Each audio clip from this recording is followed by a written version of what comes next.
Bom dia, pessoal, boa noite. Estamos aqui de novo, quinta-feira, 7 da noite, para bater um papo com vocês.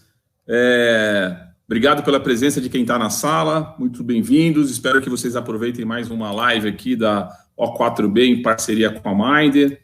Hoje nós temos dois convidados aqui, o Dr. André e o Dr. Rivaldo, para bater um papo sobre um tema bastante nervoso, bastante atual, que deve estar tirando o sono de todo mundo, inclusive da gente aqui, que são as questões trabalhistas, tributárias e civis que estão acontecendo do ponto de vista jurídico por conta da pandemia, né? Então, a nossa ideia é bater um papo, como a gente sempre faz na quinta-feira, das 7 da noite até às 8, passar super rápido. Bem-vindos, aproveitem, façam perguntas, coloquem as perguntas no chat. A gente vai ter aí a mesma dinâmica, em torno de 40 minutos de perguntas que eu preparei aqui, para a gente bater um papo com o André e com o Rivaldo, e depois 20 minutos que a gente vai estar usando para responder perguntas do público, de vocês que estão na sala, tá bom? Espero que vocês tenham baixado o e-book. Se não baixaram, depois é só entrar no site saiadacrisefortalecido.com.br, o e-book está lá, fiquem à vontade, baixem o e-book. Aliás, tem outros temas lá, tem mais 4 temas lá, tem o gestão da crise, gestão do caixa, como vender mais ou gerar demanda em tempos de crise, como atender demanda nesse momento que a gente está vivendo, como é que as áreas de logística devem se comportar e compras para melhorar suas performances. E hoje, mais um tema bastante relevante, que são as questões jurídicas por conta da pandemia que a gente está vivendo. Legal? Então, não deixem de baixar o e-book, não deixem de colocar as perguntas no chat. Se a gente não conseguir responder todas, coloquem lá no nosso grupo de WhatsApp. O nosso pessoal vai colocar no chat o endereço do grupo de WhatsApp, a gente responde por lá também, ou coloquem um e-mail, a gente vai estar respondendo na sequência. Tá bom? Muito bem, muito bem-vindos. E vamos começar o bate-papo de hoje. Então, boa noite, André. Boa noite, Rivaldo. Obrigado pelo tempo de vocês e pela disponibilidade. Espero que a gente tenha um bate-papo bastante leve aí para a turma entender um pouco essa confusão toda que está acontecendo e os riscos que estão surgindo para a gente, tá bom? André, quer falar alguma coisa para começar? Depois o Rivaldo fala e eu já vou para a pergunta aqui. Maravilha, vamos lá. Boa noite, Marco. Boa noite, Rivaldo. Boa noite para todo mundo. Prazer estar aqui participando dessa live hoje. Mais uma live, um tema árduo aí nesses tempos difíceis que nós estamos passando. Na verdade, me parece claramente que nós estamos passando até já o começo do pior dessa crise. A crise só está começando e muitas coisas acontecendo, muitas dificuldades surgindo.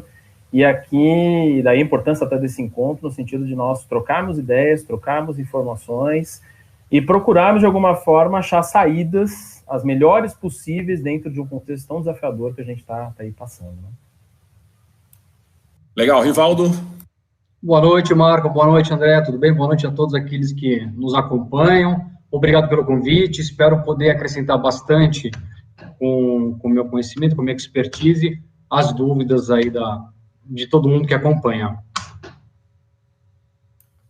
Muito bem, então vamos para o jogo, né? Vamos para o jogo. É o seguinte, eu vou dar uma coisa que aconteceu comigo e já vou partir para a primeira pergunta. Semana passada, eu estava no interior de São Paulo, eu estava em Sorocaba.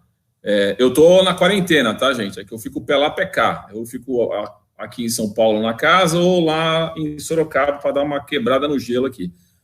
E eu fui até um lugar, eu fiz uma compra pelo aplicativo e naquele drive-thru, né? Eu fui retirar e quem me atendeu foi a dona de uma loja em Sorocaba.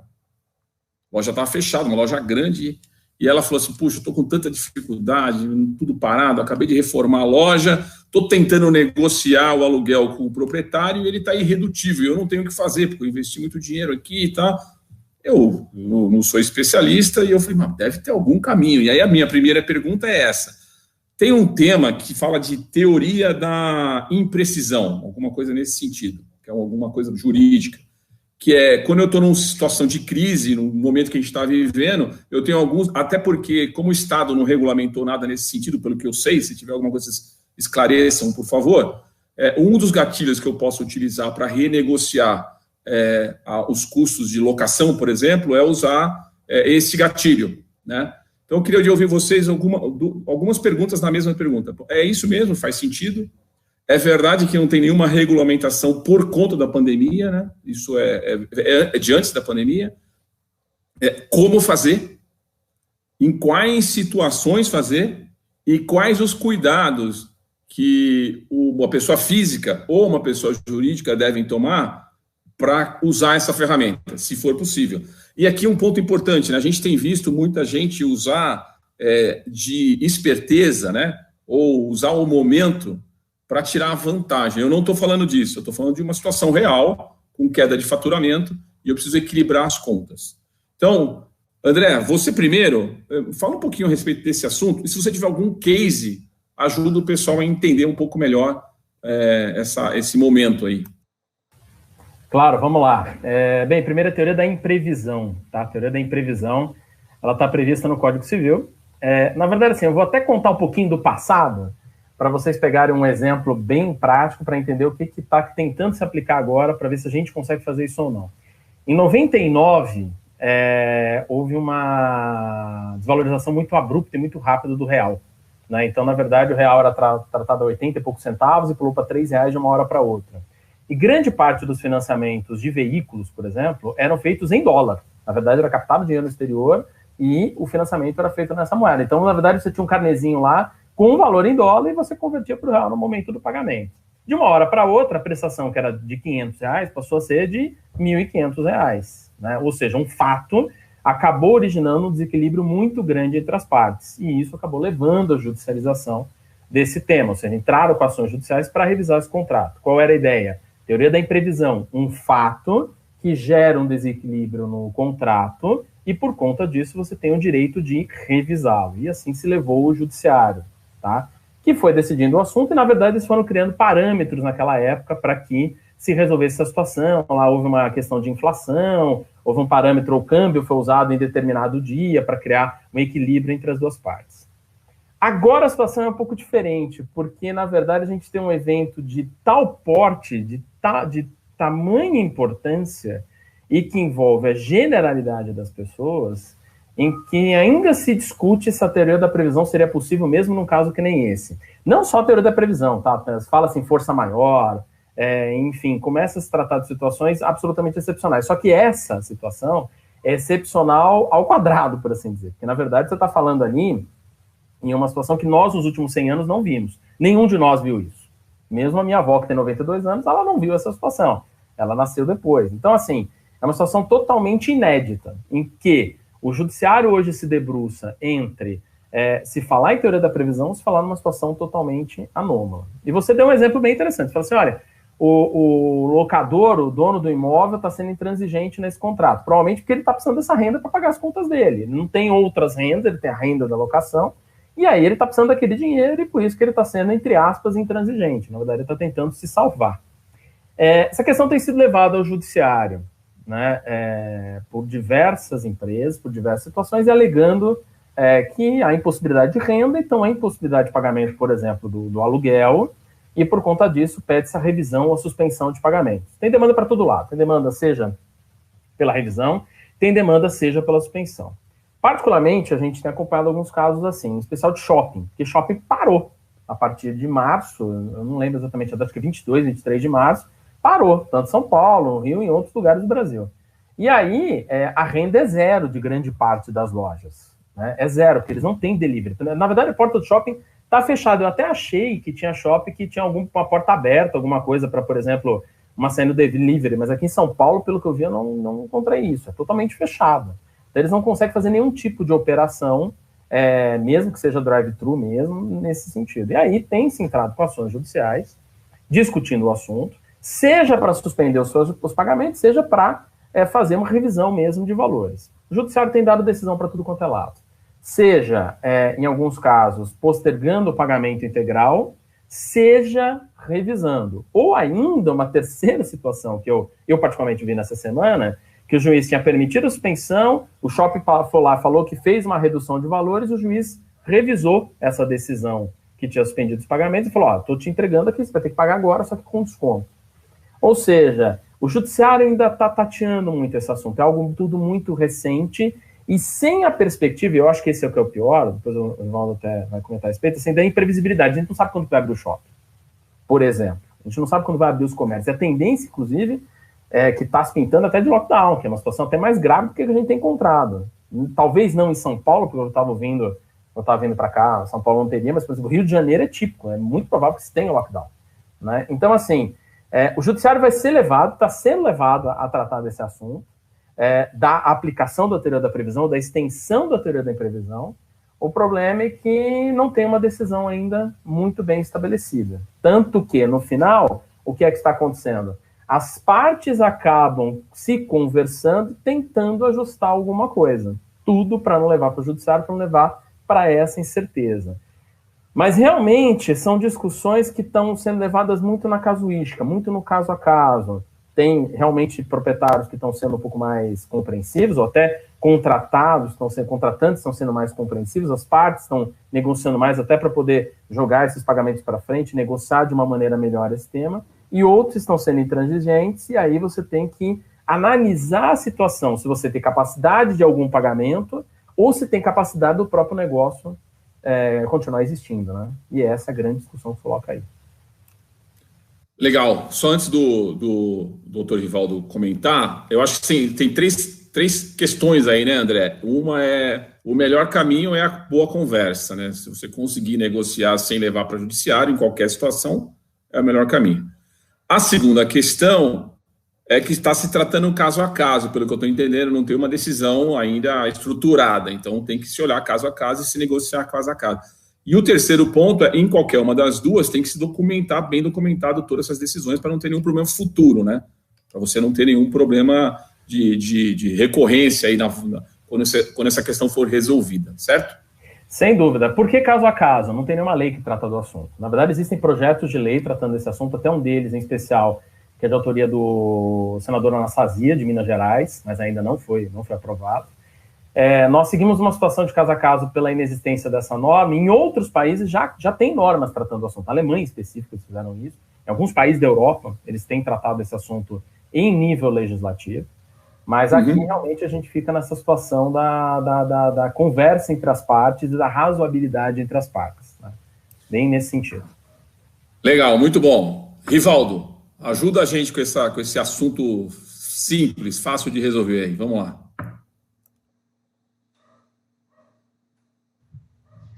Sem doutor no tratamento, não vou chamar de senhor em contrapartida.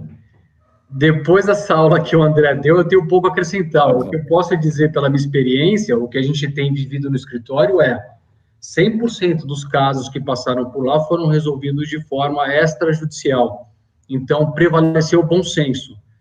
Só que não está fácil para ninguém. Hoje eu tomei conhecimento que 3 grandes bancas de advocacia entraram com ação para negociar a locação. Então, até nós estamos sofrendo, estamos cortando na carne, estamos sentindo na carne essa questão da crise. Mas, de fato, a experiência que nós temos internamente no escritório foi o bom senso prevalecendo, conseguindo intermediar entre as duas partes e conseguir uma composição entre 50% a 40% de desconto. Legal, Rivaldo. Então, quer dizer que, de novo, né, o extrajudicial funciona sempre melhor em qualquer situação, né? Uma boa negociação, um bom senso, aí, um bom equilíbrio entre as partes, e com negociações que estão variando entre 40% e 50%. Legal. Tem uma outra questão, agora, saindo um pouco da... Acho que eu tenho uma questão agora que tem mais a ver com a parte de tributos, né? Na parte tributária, a gente teve alguns, diferentemente da área civil, a gente já teve algumas decisões que já estão valendo já algumas semanas, talvez até mais de mês já, que tiveram impacto interessante para as empresas, né, para os empregadores e, por conta disso, garantia de emprego para os empregados. Mas tem tanta coisa acontecendo,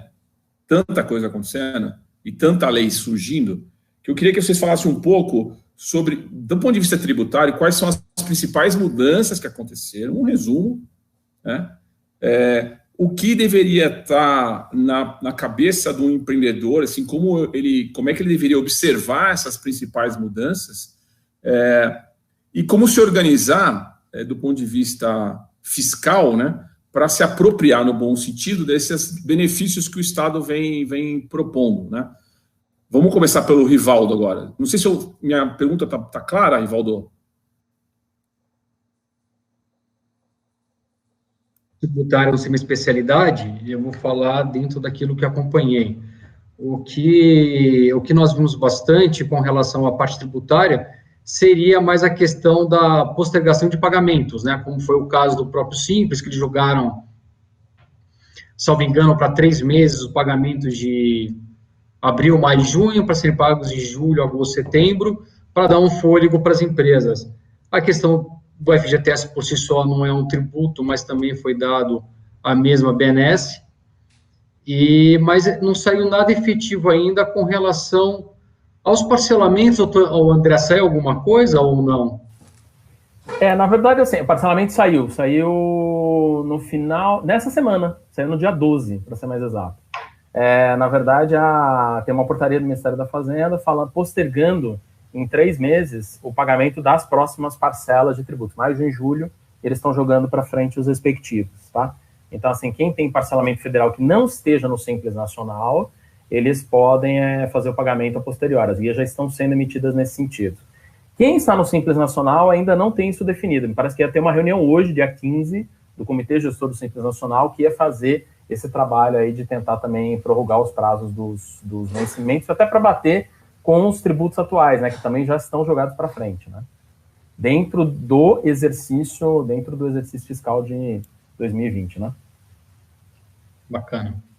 Então, assim, tem 2 situações aí, né, a gente tem que tratar a coisa do antes, o agora e depois, né, em matéria tributária, né, e especificamente dos parcelamentos, eles agora, a nível federal, ainda só dizendo respeito à legislação federal, eles estão fazendo algumas concessões, que tem sido importante, né? Pelo menos para as empresas, né? Tá. Aí o processo de acesso é automático, né, André? Tem algum procedimento que uma empresa no Simples, por exemplo, precisa fazer para acessar esse benefício? Na verdade, não, porque o próprio sistema está permitindo esse ingresso. Então, assim, eu falei do antes, agora e depois, né? A gente tem 3 níveis de problemas a resolver na matéria tributária. A primeira delas, o antes, são os parcelamentos, são pagamentos passados em atraso que estão parcelados. Com relação aos tributos federais, nós temos agora essa situação muito recente dessa semana, de que tem essa portaria prorrogando os prazos dos parcelamentos. Maio, junho e julho, se não me engano, vai até o final do ano. O grande problema é que tem muita empresa que já parou de pagar em março. E aí, março e abril não estão inclusos nessa situação, tanto que tem judicialização nesse sentido.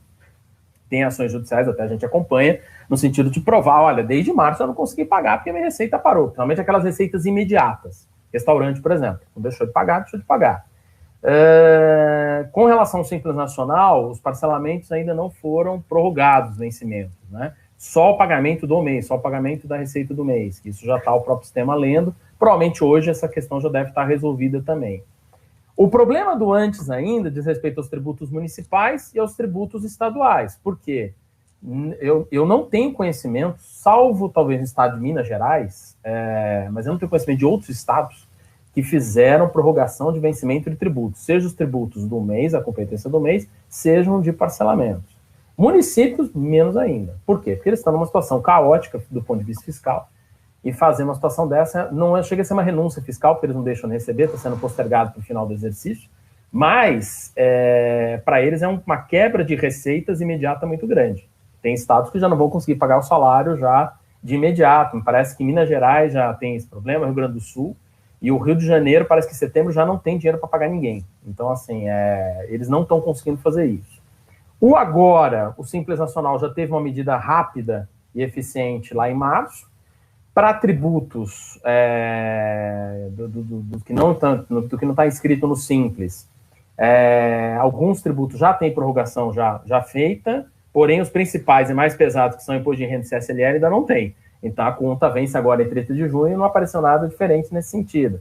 Talvez pela natureza do tributo, é um tributo que é dividido entre estados e municípios, então por isso que também tem essa situação. Mas o ICMS, o ISS, o IPTU, muita gente tem perguntado do IPTU, continua com os vencimentos correndo. Isso é um grande problema, por quê? Tudo bem, agora para as empresas, como elas estão tendo menos receita, tem menos valor de imposto a pagar. Mas ainda assim, para o caixa delas, muitas vezes os recebimentos são posteriores, o caixa entra depois. E o cara já não tem dinheiro de antes, então vai acumulando isso, e há uma certa tendência, não estou propagandeando aqui inadimplência, mas assim, há uma certa tendência a não pagar, principalmente se você não precisa de certidão negativa de débitos, porque a Selic agora a 3% é o que corrige os tributos, especialmente os federais. 3% ao ano é mais barato do que qualquer outro empréstimo. Então, assim, é mais fácil ficar devendo isso do que dever. Do que dever para o banco, né? Do que dever para o banco, entendeu? Então, o cara vai fazer isso. Agora, a situação aí para as empresas ficou muito ruim de fluxo de caixa.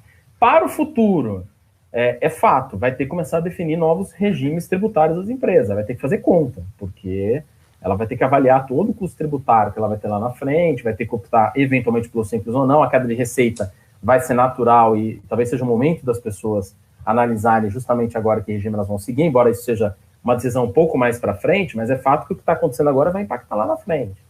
E aí você vai ter aquele trabalho grande de ver o teu custo atual, o teu custo que está vindo já nessa crise toda e o que você pretende fazer para o futuro na sua atividade, né? É fato. É uma bola de neve, né? Vai ter um efeito aí de arrecadação, né, de não pagamento, ou pelo Estado estar tomando uma posição de abrir mão de algumas alíquotas, de redução e postergação, e o não pagamento por não ter caixa para pagar. E aí o Estado vai ficar com uma dificuldade grande de cumprir suas obrigações, né? E a dívida do Estado vai aumentar absurdamente, né? E tem a questão de substituição tributária, por exemplo, que você paga um volume de impostos muito grande, nem sempre você consegue ter inadimplência e é uma bola de neve terrível. Para os estados e municípios, essa questão do caixa está pesando muito, muito, né? Tanto que existe aquela discussão toda no Congresso em torno da ajuda do governo federal aos estados e aos municípios justamente por conta dessa quebra de caixa que está afetando diretamente. Já eram estados com problema, já eram municípios com problema, isso só está sendo potencializado agora pela crise, especialmente estados que já vinham numa condição fiscal muito ruim, especialmente Minas Gerais e Rio de Janeiro, né? Falando aqui do Sudeste, né? Pois é, vai ser uma aventura. E a gente vem saindo de um processo de recessão, né? Se a gente pegar o histórico do PIB brasileiro, a gente estava começando a navegar em mares um pouco mais calmos, né? E agora a gente tem esse problema de saúde, que tem um problema econômico e tem um problema político, né? A soma dos três vai... que eu acho que é um agravante, né? Então, a questão política está tirando o foco. A gente, de novo, né? Poderia aprender um pouco tudo que está acontecendo, né? No mundo, não só no Brasil, e sair mais fortalecido como país, mas não vai ser dessa vez, né? Eu acho que, infelizmente, mais uma vez, nós estamos perdendo uma oportunidade, cuidado com a palavra oportunidade, de aprender e sair mais fortalecido dessa história toda. Mas, Marco, me permita fazer uma observação. Se o nosso problema se resumisse à questão da saúde apenas, ficaria muito fácil, né? Então tem que envolver um pouquinho de política, envolver bastante na economia, porque daí dá um grau de dificuldade maior para todos nós, né? Pois é, né? Nunca é fácil, né? Eu acho que... Eu sempre falo que a gente tem muito contato com empresários aqui no Brasil, né? O André já fez projetos com a gente... E eu acho que o cara que empreende aqui no Brasil e que faz tudo certinho é um herói, tem que ganhar um troféu, sabe? Porque não é simples, né? Não é fácil. Você tem que estar se reinventando todo dia. Vocês, como juristas aí, estão na área do direito, sabem como é complicado você se proteger, entender lei, se organizar. Quer dizer, você tem que tomar cuidado de tudo que é lado. Fora isso, você tem as questões... de pessoal, de mercado, de economia. Eu vou te falar, herói, tem que todo mundo ganhar um troféu, quem empreende aqui no Brasil, porque não é mole, não, é difícil. E agora mais ainda, com essa incerteza que está acontecendo, né? Mas o que eu acho que é importante, assim, Marco, é o seguinte, na área tributária, as empresas precisam principalmente fazer planejamento. Elas precisam olhar a coisa de forma planejada. Seja olhando o passado, o que ela está trazendo do passado, e grande parte das empresas brasileiras trazem do passado, seja olhar o presente, seja olhar o que ela pensa para o futuro. Então, assim, Também vou voltar um pouquinho ao passado. Eu venho de uma família de advogados, então, assim, eu me lembro criança... Não, ninguém é perfeito, né? Não, é uma raça ruim, é uma raça esquisita, enfim. Eu me lembro dos meus tios fazendo muitas ações tributárias relacionadas a teses, as teses de inconstitucionalidade, aquelas coisas todas. Não existe isso mais, né? Essas questões já foram todas derrubadas. Então, muito que se fazia no passado de planejamento envolvia muito fortemente o jurídico na questão da judicialização das ações, das demandas, das teses. Hoje, a questão é outra. Nós não temos mais teses, não temos mais situações. São muito poucas as teses que as empresas podem aproveitar. O que ela precisa fazer é planejamento. Se planejar no sentido de qual o melhor regime tributário para a situação dela, ver se ela tem condições de arcar com o passado, de que forma ela vai poder fazer isso, seja de forma escalonada, seja de forma direta, seja deixando tudo para trás, e olhar cada uma das oportunidades que se colocam no presente, que nem agora, por exemplo, dessa prorrogação de tributos, olhar não só como algo importante para o fluxo de caixa, mas também não esquecer que isso faz parte da conta do mês. É aquela coisa linda, né? Fala, não, vou pagar só no final do ano o Simples Nacional. Legal. Aí você tem 2 meses para pagar, aquele mês mais o do semestre anterior que está ali sendo prorrogado o vencimento. Quer dizer, a conta muitas vezes pode não fechar por conta disso. Muitas vezes você não fatura o dobro para poder pagar o dobro de imposto. Então, assim, planejamento na questão tributária, acho que o Teovaldo pode até comentar nesse sentido, é fundamental, porque sem isso você não consegue gerir uma situação hoje que você não tem mais como discutir méritos sobre a qualidade do tributo, né? E eu não tenho uma vírgula para acrescentar, André. Desculpa, você está voando na apresentação hoje. Imagina, que é isso. Eu estou ficando aqui mero coadjuvante.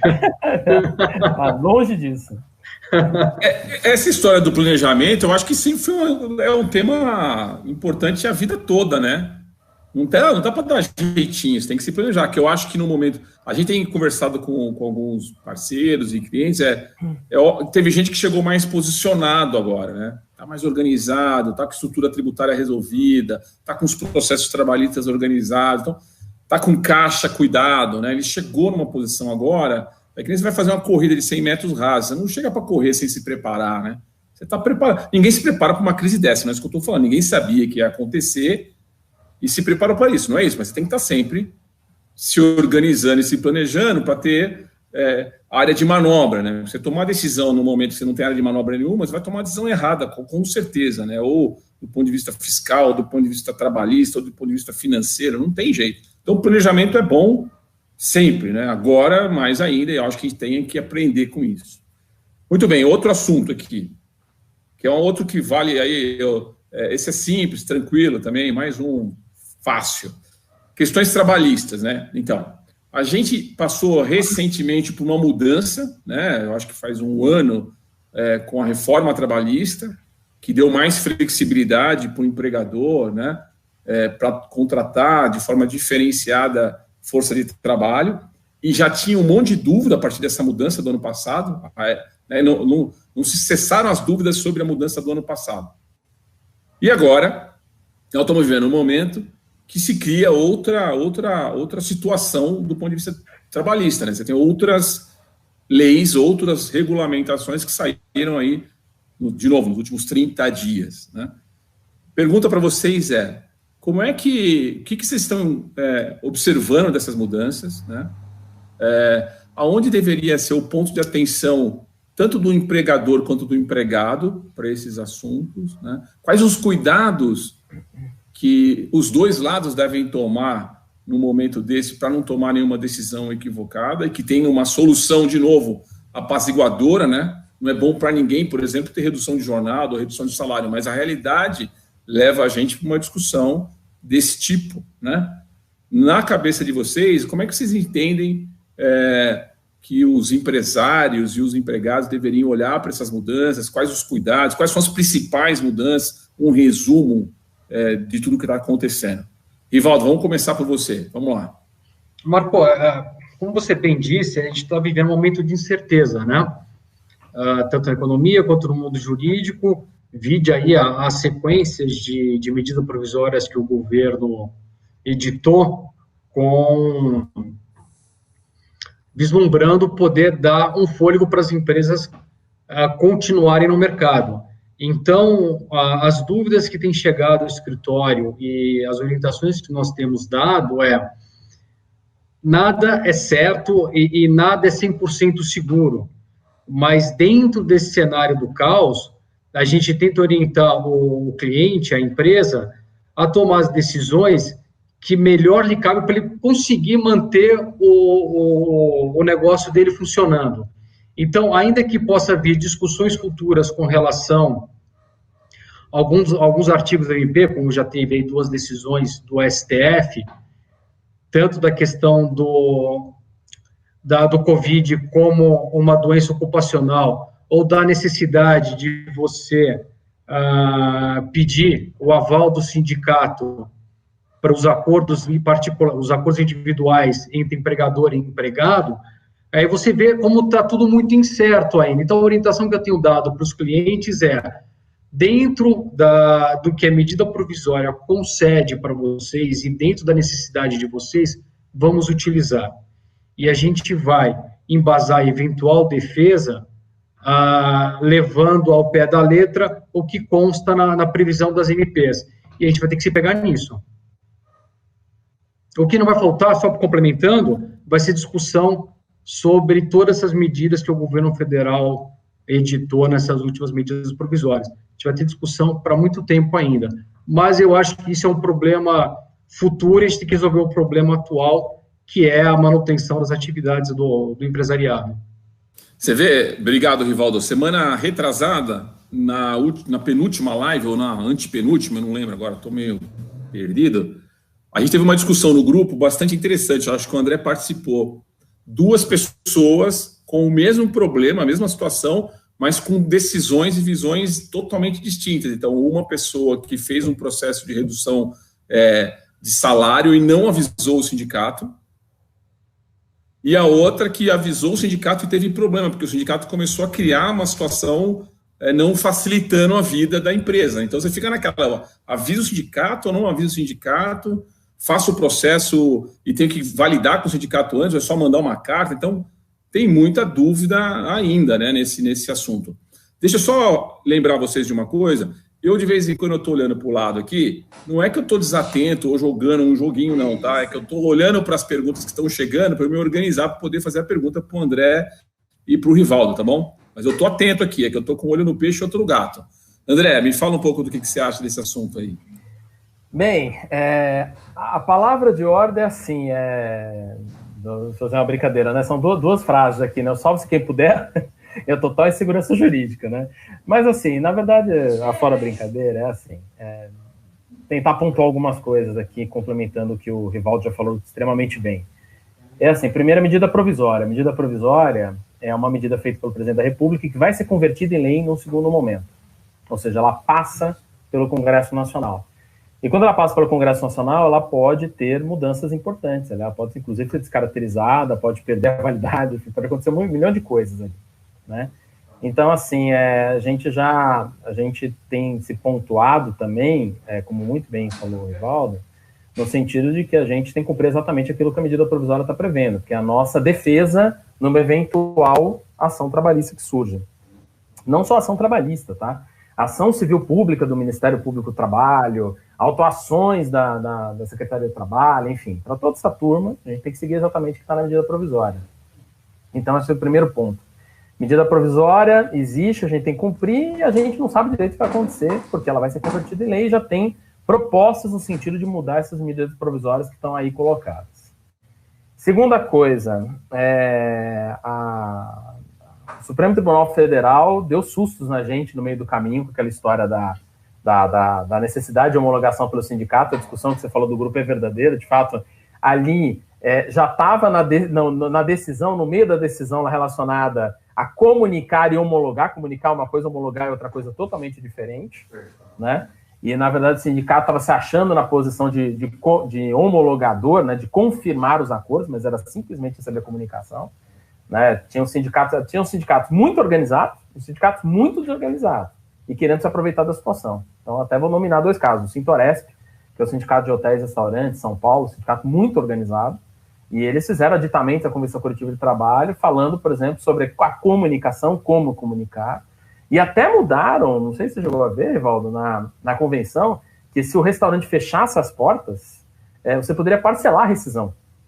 Então, assim, um negócio super organizado. Fala, gente, que sindicato bem posto, até para o caso concreto é bem posto, porque tem muito restaurante que vai fechar a porta, porque não tem como funcionar nem no novo normal, porque é quilo, restaurante por quilo não vai funcionar, self-service não vai ter no novo normal.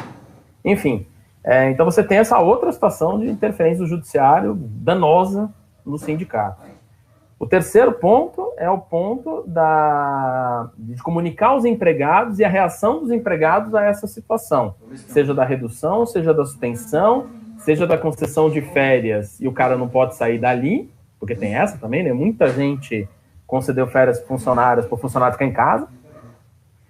O problema das estabilidades agora, porque a MP também prevê que você pode suspender o contrato, reduzir, mas tem estabilidade decorrente disso.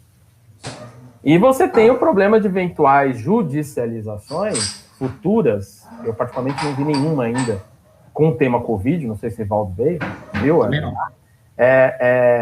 decorrentes de problemas deste contexto que nós estamos vivendo. Me parece que vai ter muito reforçada a questão da doença ocupacional, a discussão se houver resultado morte, por exemplo. Né? Agora, peraí, André, você falou uma coisa aqui que quer dizer que se eu faço um processo de redução de jornada ou redução de salário, eu atrelo isso a uma estabilidade, é isso? Sim, a medida provisória. Automaticamente já é? Pelo mesmo prazo da redução ou da redução da jornada e do salário, né? Então, se você fez uma redução por 2 meses, ele tem aqueles 2 meses de estabilidade e mais 2 meses posteriores. Essa é a contrapartida que o governo pediu para que os empregos fossem mantidos. O que faz todo sentido, né? Porque, afinal de contas, eu tinha que fazer uma medida provisória dessa para dar alguma garantia para o empregado, entendeu? Só que isso é um problema, senão... porque atividades que voltaram em período menor a 60 dias, aí tinha aquela opção, mas eu posso encerrar antes essa suspensão, ou faço 30 mais 30, porque a gente vai ver o que vai acontecer, né? Quer dizer, você tem todo um planejamento aí que tem que ser colocado. E ainda está sendo colocado, porque tem gente entrando nessa condição também agora, né? Porque você está vendo que a situação... As pessoas estão voltando das férias, né, que foram concedidas. Então, as empresas estão começando a decidir por esse movimento. E tem até um novo movimento que está se colocando. Pelo menos eu recebi ontem essa demanda no final do dia, que eu achei bem curiosa. Acho que até, não sei se conversei com você não, Evaldo, sobre isso. Mas, assim, teve um caso de Covid na empresa. Né, a empresa estava funcionando, caso de Covid. Né, e ela estava dentro de uma equipe de 4 pessoas. Falou, bem... Ela aparentemente tem sintomas leves, mas não dá para trabalhar. Né? E aí, o que você faz? Você suspende o contrato de trabalho de todo mundo? Você dá férias para a pessoa? Qual o contexto que vai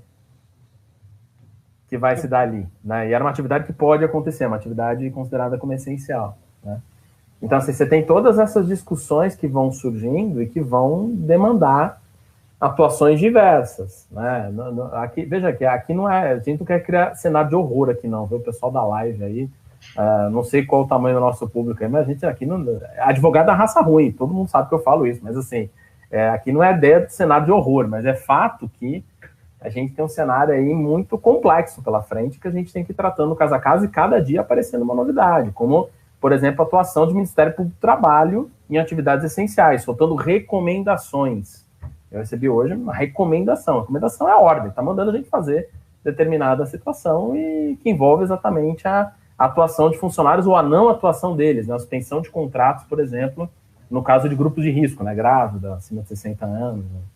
Enfim, assim por diante. Complementando, André, o que você está dizendo, eu tive um caso recente onde um cliente colocou um cliente da área de entretenimento, colocou a equipe de férias, adiantou as férias de toda a equipe, e decidiu-se que no retorno das férias seria feito a suspensão do contrato e que eles passassem a receber ali pelo Ministério da Economia.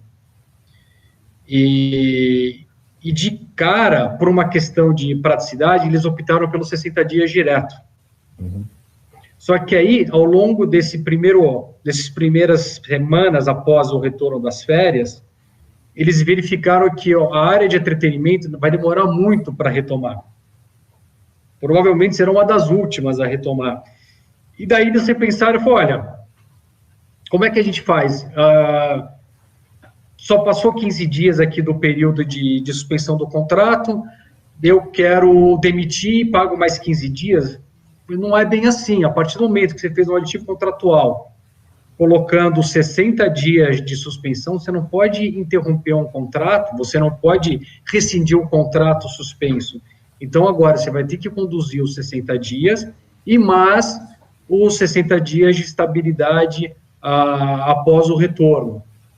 Ou demite e indeniza.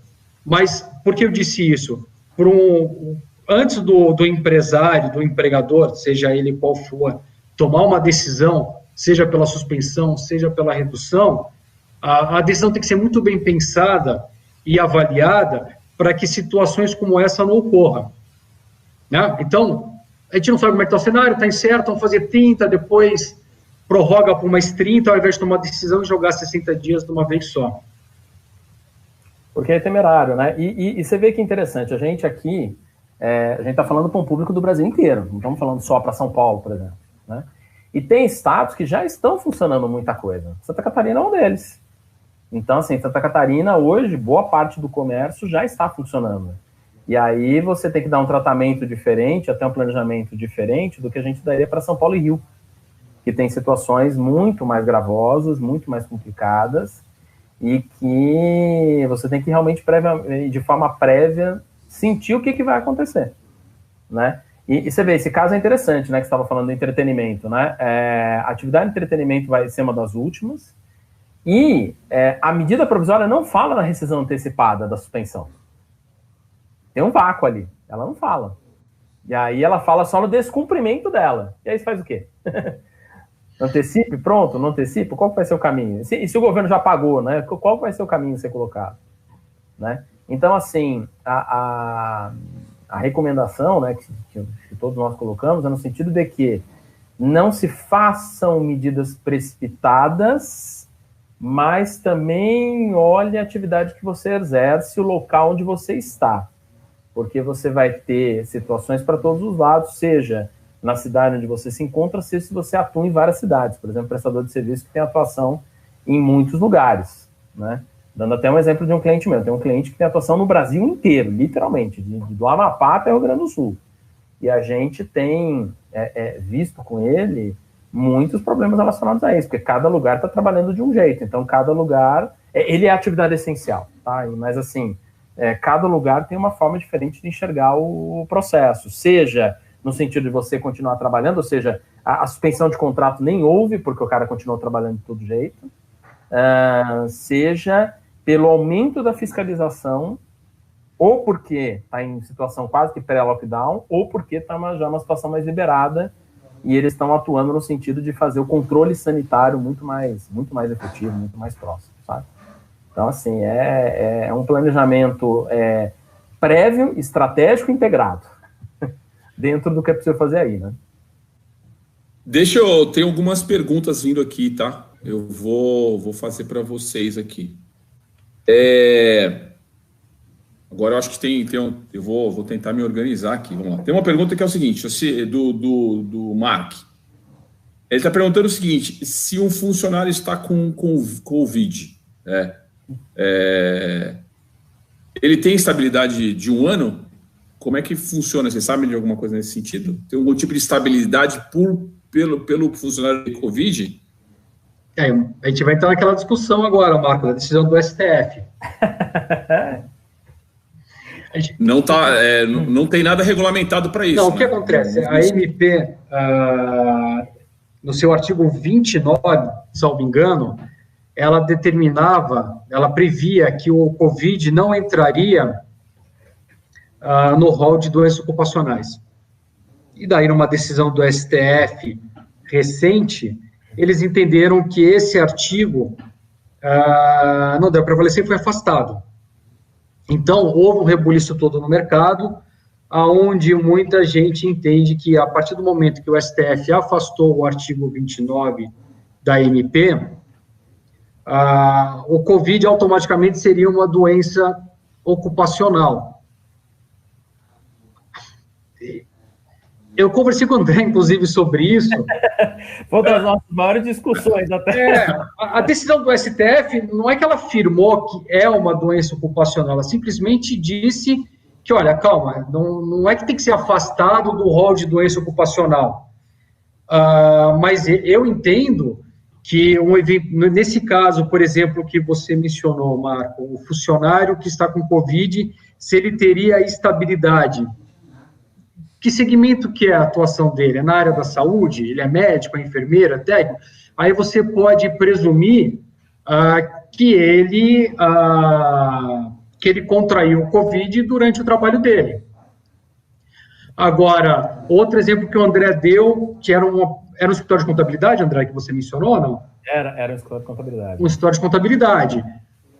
Eu posso presumir que a pessoa contraiu o Covid no escritório de contabilidade? Eu não posso presumir isso. Então, o STF, no entendimento dele, ele não determinou que as pessoas que que tiverem o Covid terão automaticamente a pecha de doença ocupacional e, portanto, teria estabilidade. Não foi isso que eles fizeram. Então, no caso do escritório de contabilidade, é discutível. Não se presume se é doença ocupacional. No caso do hospital, já é uma outra realidade. É outra realidade, porque a questão da estabilidade é a seguinte, estabilidade por quê? Acidente do trabalho. Né? Então, assim, acidente do trabalho tem muitas conotações, uma delas é relacionada à questão da saúde. A questão vai ser considerado acidente de trabalho? E na área de saúde, me parece muito claro que sim, que eles devem caminhar nesse sentido, porque decorre da atividade a ocorrência da doença. Na verdade, assim, e aí eu trabalhei 20 anos com área hospitalar. E assim, você está realmente exposto a esses agentes. Né? Até se fala muito a expressão infecção hospitalar como sendo um erro do hospital, mas não é. Na verdade, você está dentro de um ambiente hospitalar, você tem circulação de vírus diversos. Você tem os protocolos para se evitar o cuidado, para se fazer o cuidado, mas assim, é inerente ao hospital a circulação de vírus ali. E o profissional de saúde está absurdamente exposto a essa situação. Então, ali, provavelmente, essa casuística deve levar para se considerar como tal. Mas a gente ainda não tem casos nesse sentido. Talvez tenha casos nesse sentido, não sei se o Valdo concorda comigo, se tiver resultado morte. Aí me parece que a tendência é que essa discussão seja levada ao judiciário. Se tudo correr bem, se afastar, na pior das hipóteses, ele vai ficar afastado por auxílio doença e pronto, acabou. Outras atividades, você pode ter muito problema da exposição. Mercado, por exemplo. O camarada que é o repositor do mercado, o camarada que é o caixa do mercado. Você tem essa situação muito grave de que ele está exposto. Ele está exposto ao público, não está exposto... justamente está exposto ao público, está exposto ao vírus. Banco, por exemplo, bancário. Né? Me parece que eles estão fazendo um grande rodízio. Eu, pelo menos, tive recentemente a agência bancária e parece que tem parte dos funcionários trabalhando, parte não. Né? Então, tem essa situação. São situações em que há exposição maior ou exposição menor, essa situação. Ambiente de fábrica também é o mesmo problema, né? Porque será que os funcionários são tão próximos ou não? Frigoríficos nos Estados Unidos estão com essa discussão, né? Porque lá como aqui, todo mundo trabalha muito junto, né? Um do lado do outro, né? Está exposto. E tem um outro ponto também nisso tudo, André, para mostrar que o direito não é uma ciência exata e que tudo é possível. Com a revogação da MP 905, que afastava o acidente do trabalho no trajeto de volta para casa.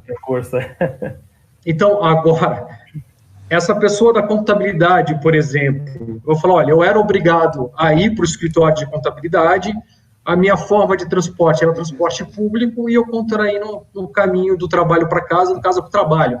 Olha o tamanho da bomba. Então, vai ter muito pano para manga, muita coisa a ser discutida ainda. Tem até uma questão colocada aqui no grupo, que eles estão falando o seguinte, um dos participantes falou assim, então quer dizer que a gente vai ter uma instabilidade jurídica aí, que tem muitas questões que não tem fundamento firme ainda, né? Essa é uma, né? Foi no ambiente de trabalho, foi no deslocamento, já no ambiente hospitalar, por exemplo, faz parte do processo, cabe uma instabilidade, não cabe, então é bem abrangente. Mas aí a saída estratégica, qual que é? Você se documentar e você se planejar no sentido de promover protocolos, de fazer protocolos de cuidado dos seus colaboradores. Então, Perfeito, eventual defesa, perfeito. Exatamente. Quais são os caminhos aí? O que acontece? Qualquer trabalho hoje, basicamente, vai ter que ter 2 produtos. E um serviço, por assim dizer, máscara, álcool gel e treinamento. Ou seja, você vai ter que criar evidências, criar situações que demonstram, olha, eu estou oferecendo, os meus funcionários todos usam máscara no ambiente de trabalho, são oferecidas condições de distanciamento, são oferecidos produtos que fazem com que haja o vírus seja morto, seja o álcool gel. E assim você mitiga esse tipo de problema, né? Você mitiga e você também se documenta, se tem as evidências, né, aquela palavra tão chique que a gente usa, né, evidência de que você está promovendo todos os movimentos necessários para a proteção dos seus colaboradores. E aí entra um outro ponto também, só para concluir, e o treinamento desse pessoal, porque não adianta usar a máscara igual algumas pessoas fazem, com meia aqui, tirando, não tem como, tem que ter o treinamento, tudo isso. E fiscalizar, né, André? E fiscalizar. E que, na verdade, é o poder do empregador, né? O empregador tem o poder de fiscalizar. Pode advertir em função disso. Tem várias perguntas aqui. Então, eu vou tentar direcionar para a gente responder rapidinho algumas, porque a gente já está faltando só 10 minutos aqui.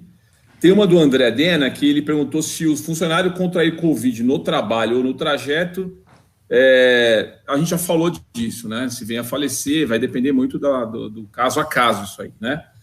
Tem uma pergunta aqui da Liliane, que ela está perguntando o seguinte: eu posso calcular a redução de jornada de trabalho com banco de horas e home office? Quer dizer, fazer a redução de trabalho e compensar, deixa eu ver se eu entendi, com o banco de horas, é isso? Eu acho que são cenários diferentes aí. Eu vou tentar responder alguma coisa, mas eu acho que a bola é também do Rivaldo. É assim, banco de horas não combina com home office, me parece. E home office tem que tomar muito cuidado com jornada para não ver a jornada extra. Porque, assim, o que é o home office? A pessoa não está no escritório, está dentro de casa. Mas, assim, o famoso teletrabalho, né? Exatamente, mas tem que existir controle do empregador sobre isso. Então, assim, é aquela velha brincadeira que a gente faz, né? Eu dei 6 horas da tarde, derrubo o servidor para ninguém mandar mais e-mail. Ah, mas tem o WhatsApp, vai ter que parar de mandar o WhatsApp. Ah, mas tem o Skype, vai ter que parar de mandar o Skype. Então, assim, é muito complicado esse processo do home office. Home office com jornada. E home office com banco de horas o que é? Você trabalhar mais e compensando com outros períodos. Mas, assim, o home office é praticamente uma jornada de acompanhamento integral. Você não consegue... você não tem como colocar essas duas coisas em conjunto, né? O que você pode fazer, e eu pelo menos tenho visto algumas empresas fazer, é o seguinte: rodízio de pessoas dentro do escritório. Uma parte da equipe vai um dia, uma parte vai outra, até reduziram a jornada ali, ou fizeram banco de horas para o futuro, mas não há trabalho em casa, não há home office. Uhum. Mas são empresas muito pequenas que fazem isso. Isso no seu escritório, é isso? Não, em outras empresas. Não, meu escritório está todo mundo em home office, só eu que vou lá de vez em quando fazer uma visita lá, né? Então, mas assim, agora nem posso ir mais porque tem o rodízio agora, né, que está atrapalhando a vida da gente, né? Mas fato é que tem empresas que estão fazendo, empresas menores, né, escritórios menores estão começando a fazer isso, né? Deixa eu fazer uma pergunta, Rivaldo, tem uma outra pergunta aqui, deixa eu ver de quem que é. Vamos lá. A empresa que eu trabalho, a pergunta da pessoa aqui, tá? Ela cortou os benefícios, tipo VR, vale alimentação, tudo. Eles podem fazer isso? Mas não ficou claro se o contrato está suspenso. Eles tiveram redução de jornada de trabalho e, junto com a redução de trabalho, cortaram-se alguns benefícios. Legalmente é ok? Não é ok. Não, né? Não poderia fazer isso. Poderia, no caso da suspensão do contrato de trabalho, como a pessoa não vai trabalhar e não vai se deslocar até o escritório, você não teria necessidade do vale transporte.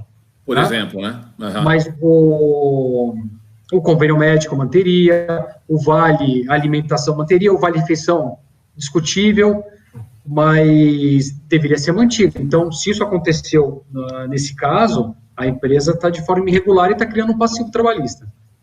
Legal. Se não me engano, a medida provisória fala expressamente isso, né? Que os benefícios têm que ser mantidos, né? O plano de saúde em especial, ainda mais nessa altura. Na verdade, as empresas, na verdade, precisam olhar 2 pontos importantes. Primeiro que, quais benefícios ela tem, o que está previsto em convenção coletiva, ou seja, o que ela é obrigada a manter, e ela só vai cortar aquilo que diz respeito à redução da situação, que é o caso do Vale Transporte, ou até do Vale Refeição, embora muita gente discuta a respeito, porque a pessoa almoça em casa, né? Pois é, a turma que está fazendo home office, por exemplo, tem direito ao Vale Refeição?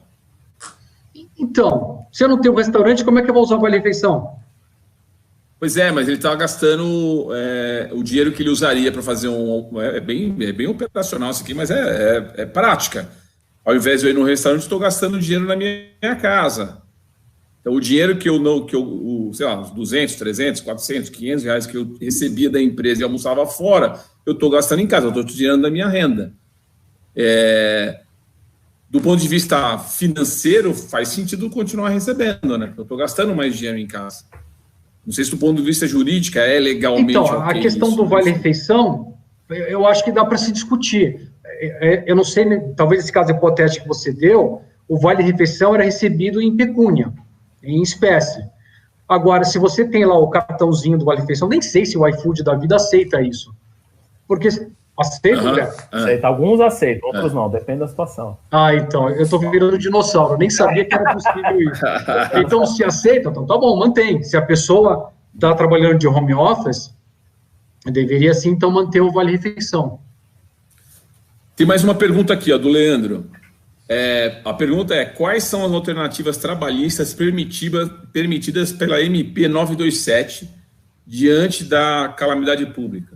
A 927 foi a primeira que foi editada, acho que em março, não é isso, André? Isso. E que, na verdade, ela não inovou nada, ela só facilitou previsões legais. Então, no caso da antecipação das férias, eu dou aviso de 2 dias de antecedência para o funcionário, 1/3 das férias pode se pagar no final do ano junto com o 13º, enfim, tem uma infinidade ali, o próprio teletrabalho, que já era previsto legalmente, e eles facilitaram a questão da colocação do empregado no teletrabalho. Então, o que a 927 fez praticamente foi desburocratizar todos os procedimentos, a maioria deles já previstos em lei, para que o empresário pudesse tomar decisões rápidas e medidas rápidas para que pudesse enfrentar esse estágio de calamidade pública que tomou toda conta da economia e do país.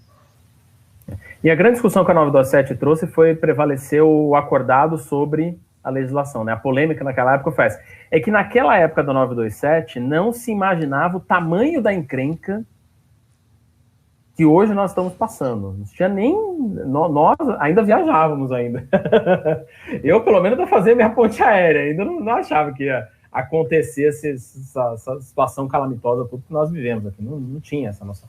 Ou que fosse durar tanto tempo assim, né, André? Não, fosse durar tanto tempo. E a gente não sabe quando que isso vai acabar. Essa é a grande verdade. A gente não sabe. Por isso que a palavra de ordem é planejamento.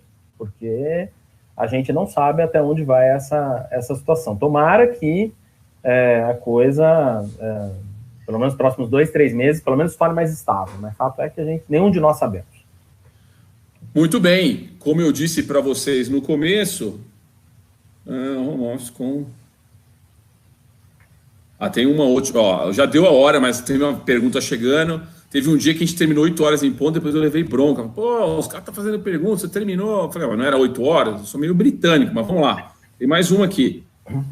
Tem algumas, eu não vai conseguir responder toda, mas entrou uma aqui que eu acho que vamos tentar responder. Como é que fica as despesas do colaborador na casa dele? Ele está fazendo home office, então eu fui lá e falei, você vai fazer home office a partir de hoje. Aí o cara tem internet, tem energia, tem um monte de coisa. Como é que fica essa situação para as empresas? Tem algum risco jurídico? Ou do lado do empregador? Como é que eu posso ter algum ganho? Imagina, ele está tendo redução de salário. Eu estou agora com o boné do empregado, tá? Eu estou com redução de salário. É óbvio que tudo que está acontecendo é para garantir o mínimo de emprego, né? Senão a situação ia ser muito pior. De novo, é buscar o equilíbrio, né? Empregado e empregador, para você ter uma situação minimamente saudável para ambos, senão vai todo mundo perder. Então, eu entendo esse ponto. Mas do lado do empregado, ele está lá com redução de salário, cortou lá o vale alimentação, cortou o vale refeição, ele aumentou a despesa de energia elétrica dele na casa dele, ele estava gastando mais com internet, porque ele não tinha internet, está contratar uma internet minimamente boa para poder utilizar. Tem tudo isso acontecendo. Como é que as empresas e os empregados devem se preocupar com essa situação? A lei deixou em aberto a negociação entre empregado e empregador, Marco. Então, vai ter que prevalecer o bom senso entre eles. Não adianta o empregador querer jogar 100% do custo para o empregado e o empregado não ter condições de arcar, seja financeiramente ou seja com infraestrutura para tanto. E então, vice-versa, né? Hã? E vice-versa, de novo vem a... Lógico. Então, eu coloco a minha equipe a trabalhar de casa, eles não têm computador, e eu não forneço computador para eles. Então, daí eles não produzem, eu não gero receita e a roda não gira. Então, tem que prevalecer o bom senso. A lei deixou essa questão em aberto para que fosse acertado entre as partes. Legal. Bom, gente, terminamos, já são mais de 8 horas. Eu queria agradecer muito aí a presença de todos, obrigado pela participação. Ficaram algumas perguntas pendentes aqui, de novo, se vocês quiserem colocar lá no nosso grupo do WhatsApp as perguntas, ou disponibilizarem o endereço de e-mail, a gente passa para o André e para o Rivaldo, a gente responde individualmente para vocês. Participem do grupo de WhatsApp, o grupo de WhatsApp está cada vez mais intenso. No grupo de WhatsApp a gente tem todo tipo de conversa, a gente fala sobre questões jurídicas, questões comerciais, questões de marketing, questões de mercado, questões de supply, está bem interessante. O pessoal está disponibilizando aí no chat o link para o nosso grupo de WhatsApp. Acompanhe a Minder, então www.mindergroup.com.br, que é a nossa parceira nesse projeto. Minder parceiraça nossa, está com a gente desde o início aí. Nós estamos aprontando outras coisas, em breve vocês vão ficar sabendo. E o site www.saiadacrisefortalecido.com.br está lá à disposição com os e-books. Acompanhe a gente. Semana que vem tem mais, quinta-feira que vem, às 19 horas, vai ter um tema bem legal. Nós vamos falar sobre atendimento. Tem a turma da Disney, vai estar participando com a gente, um ex-executivo da Disney, vai contar um pouco da experiência Disney no atendimento. Eu acho que o atendimento pode ajudar a gente a fazer melhores negócios e superar um pouco desse momento que a gente está vivendo. Tá bom, gente? Boa noite, brigadão. Valeu, André. Obrigado. Muito obrigado pelo teu tempo. Rivaldo, obrigado pela parceria. Obrigado pelo convite, Marco. Se precisar de qualquer coisa, a gente vai se falando e vamos sair dessa junto aí, fortalecido. Vamos lá. Boa noite, gente. Obrigado. Boa noite. Tchau, tchau.